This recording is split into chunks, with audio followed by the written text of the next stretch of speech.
Hello and welcome. My name is Mary Grace Fahrun, also known as Rue of Rue's Kitchen. And in this video, I'd like to discuss a little bit about reading tarot for ourselves.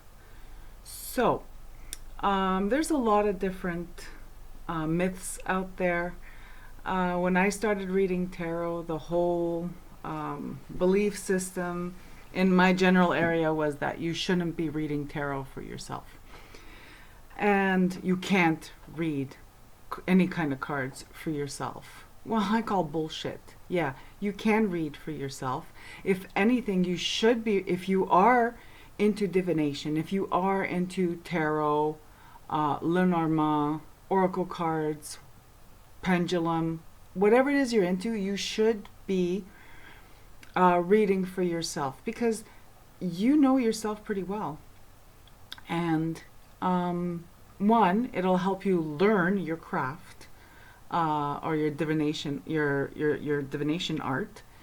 Two, there's so much potential for personal growth there. It's untapped and it's unbelievable, and it's all inside of you. It's not out there somewhere. It's inside of you. But I also agree with we should never read for ourselves. For instance, in moments in our lives when we're in a really heightened emotional state, that's not a good time to read for yourself. But let's be brutally honest. It's when shit hits the fan that we pull out the cards. Why would we? It's like praying. Again, be brutally honest. People who don't typically pray drop to their knees and pray when something bad is happening. And that's okay. That's human nature. No judgment from me, because that's, full disclosure. Something bad's happening. I'm both on my knees praying and reaching for the tarot cards. But it's not wise to read for yourself when you're in a heightened state. But more importantly, it's impossible. You cannot be objective. You can't think clearly. And it's just, you can hardly, keep your emotions in check. You can hardly function with routine tasks. So imagine, being able in this heightened state to read tarot cards for yourself. In other words, look at symbols on pieces of paper and decipher them to give yourself some insight. But because I'm a person who's experienced a lot of shit hitting the fan in my life, I actually can help you with this. I actually have a suggestion. Yes, I do have a method. Yes. Oh, sorry, I got ahead of myself. Yes, you can read for yourself when you're going through a heightened emotional state. And I will show you how in this video. First of all, you will need, obviously, your tarot cards. And I'm of two minds. You either use what you would call your soul deck, or the deck, the deck you have the most experience reading, or you pick a deck that you really don't know that well. Both work, and I'll explain why they both work.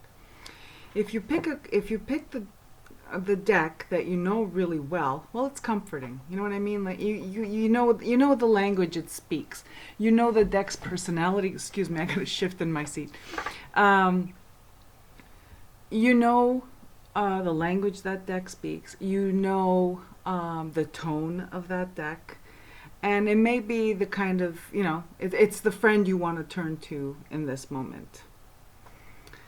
The deck you don't know very well, either the brand new deck, the one that you got because the art is beautiful or because everybody else got it, there was a lot of hype, and it's sitting on your shelf and you never use it, that one too can be a blessing, because it's like pouring your heart out to a complete stranger. It's a completely different point of view from your old standby friend soul deck. So whichever one you choose, and you know what, in moments of extreme anxiety, extreme worry, I've been known to do both.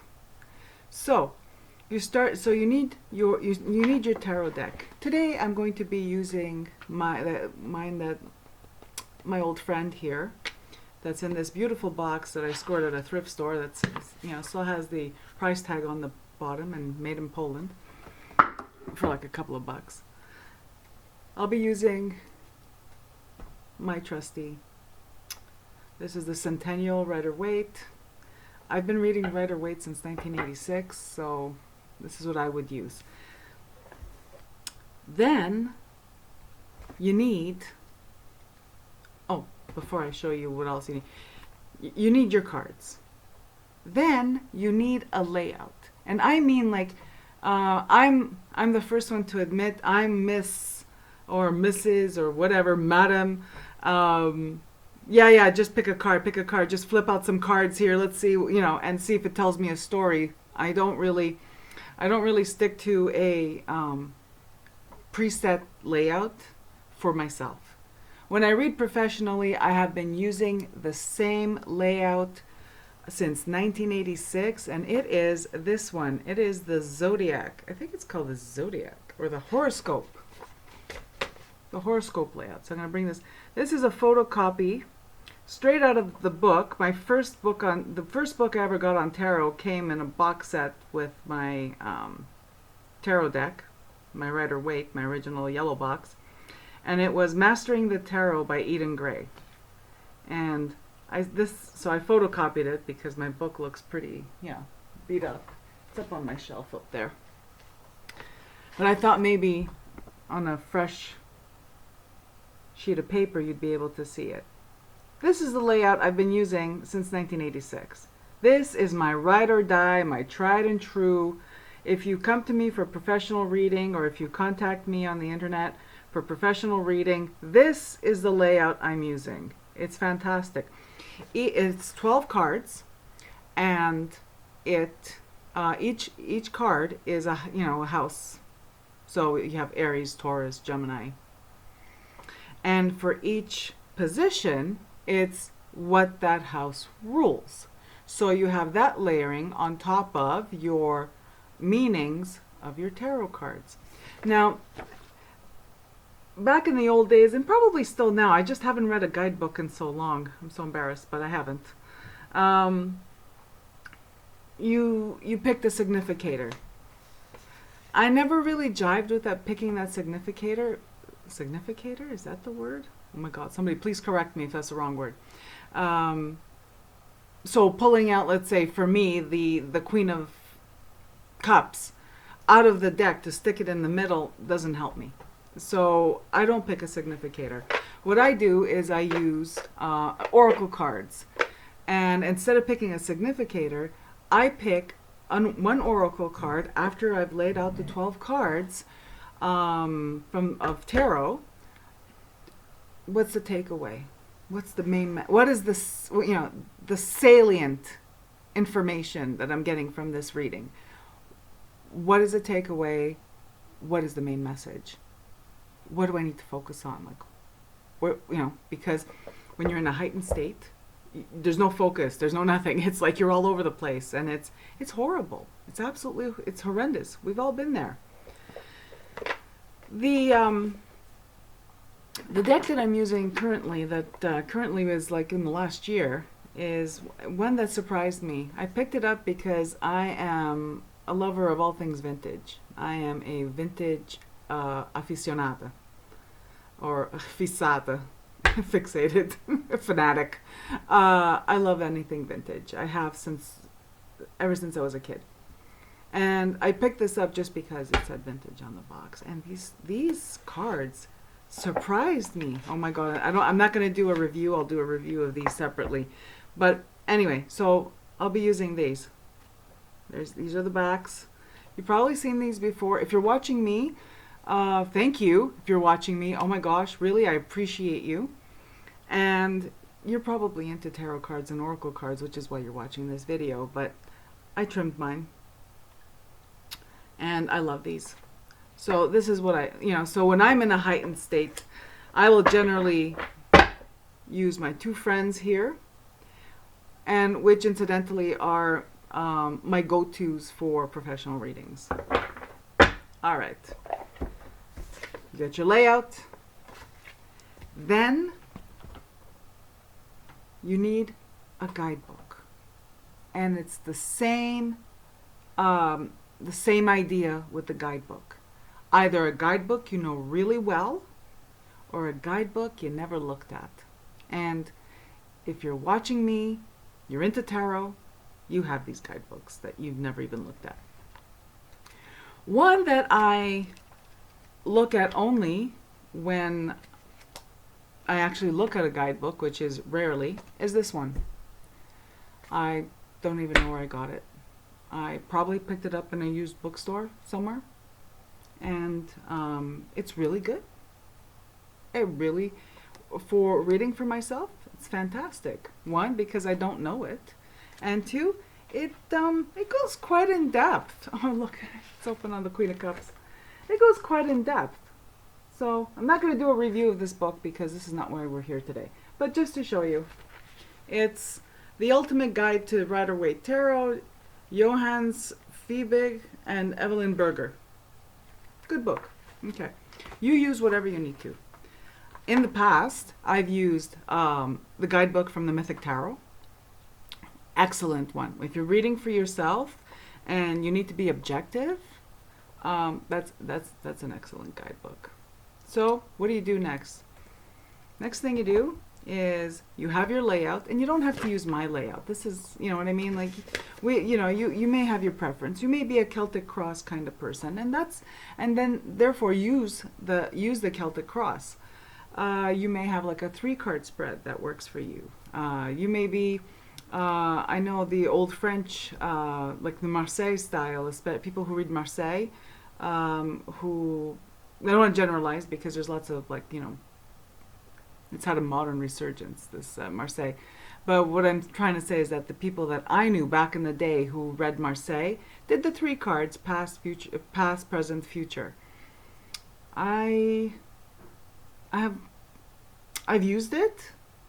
I have a hard time with it, past, present, future, because as much as I'm an artistic person and I'm into metaphysics and all this stuff, sometimes I could be quite literal, and that past, present, future limits me. So that's why I like the zodiac spread or horoscope spread. So what you do when you find a quiet moment in this heightened state, a place where you're not going to be disturbed, and you try to clear your mind and just don't focus on the emotions, which is hard, but try not to focus on the emotions that you're experiencing. Try to focus on an outcome beyond it. Try to focus beyond it. How is this going to work out? How's the situation going to work itself out? Am I going to be okay? Try to put yourself into that mindset, because to be, if we were to really, really dig deep, and we would look at ourselves and say, okay, when I'm going through a really rough time, what's my chief concern? What's my main concern? And if you peel everything back, all we want to know is if we're going to be okay. Right? So this is why we're doing this. So you shuffle your cards, take deep breaths, try to just, and just don't even think. Shuffle, cut in 3, pick your cards with your left hand, whatever your personal method is, and lay out the tarot cards. Once you lay out the tarot cards, then you take your tarot journal. And if you don't have a journal for tarot, any notebook from the dollar store, I got this beautiful thing by fluke on Amazon, really cheap. I don't even know how I scored it, but I did. I'm pretty happy. But it doesn't have to look like this. It could just be a notebook. I use Hilroy notebooks, like those college ruled ones, like 80 pages all the time for tarot and recording spells and all that stuff. But you take your journal. And in your journal, you write down the position that the card landed in, so the layout, and the tarot card that appears, that you put down in that position. So, for example, in my layout, I start with Aries. So the first card I pull is the King of Pentacles. Okay, so I write down Aries, King of Pentacles.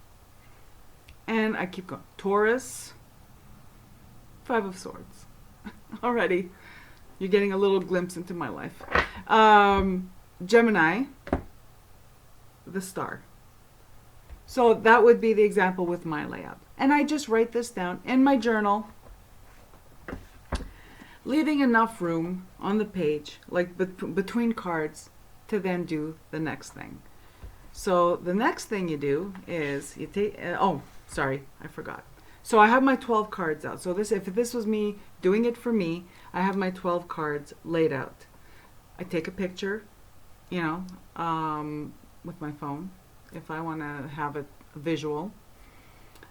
And I write it down in my notebook where each card landed. And then I pick my oracle card for what's the general takeaway from this reading. And here we go. So this would be the example of the card I would have picked. I pulled at random, right? Listening.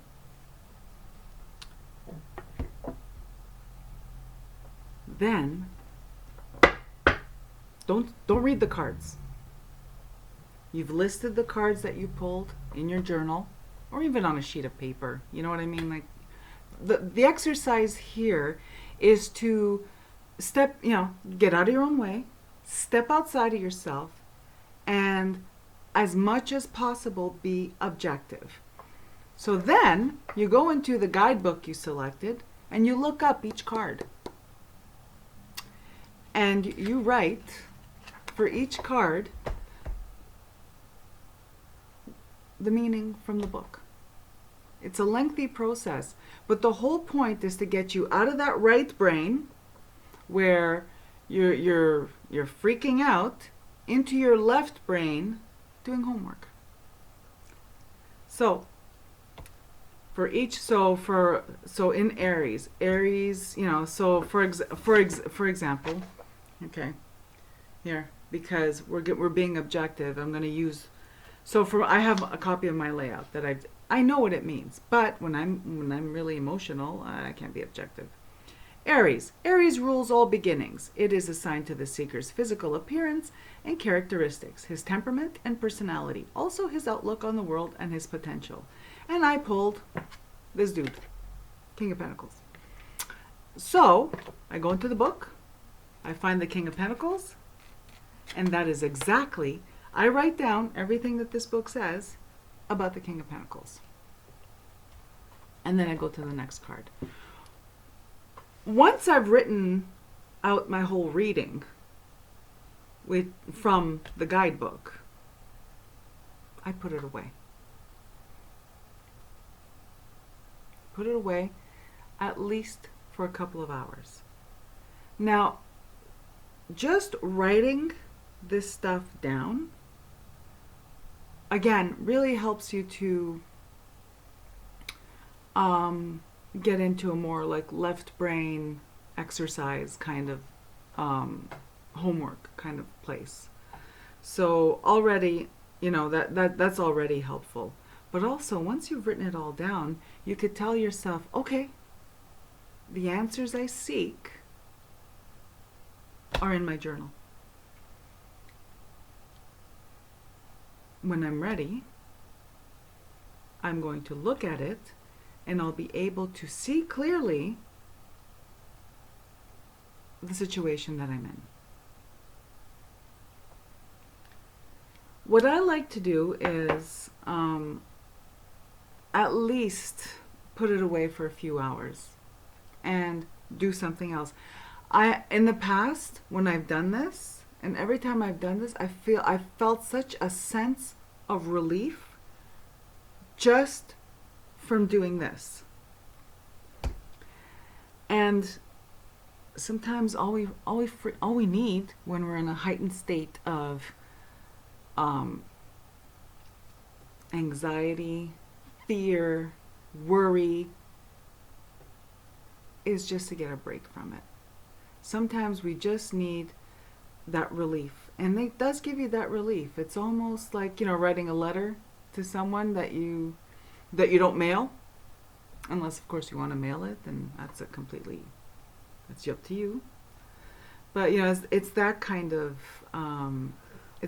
of process where you've basically just written a letter to yourself. You've done a reading for yourself, and it's going to be objective because you've just taken it straight out of a book. And then you come back to it. I like to give it at least a couple of hours, sometimes even if I can hold off, at least a day, because otherwise I'm like mixing cards and pulling cards, and it's chaos. It's chaos, and I'm whipping myself up into a frenzy. So then you come back to it, and you just read it. You read it like you would read your horoscope in the newspaper. And because you did that whole exercise of writing it down, and you came back to it later, and now you're reading it, it's almost like a computer generated reading. You'd be surprised at the clarity you get from it. It's my tried and true. It's what I do when I'm feeling anxious, fearful, when I'm worried,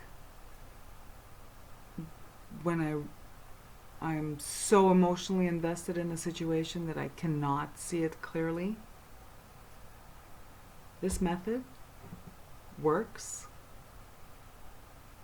every time. I hope, one, because I'm new to this, that I was able to explain clearly this whole method. If something's unclear, please feel welcome to post questions below. And I hope that I was helpful in, if you don't have to do it my way, maybe my way doesn't work for you, but I hope at least me sharing this is helpful for you to devise your way to be able to read for yourself when you're sad, grief-stricken, anxious, and afraid. Whatever the situation is, I'm hoping that you know that you will be okay. No matter what it is, you will always be okay. Thanks for tuning in, and have a beautiful day.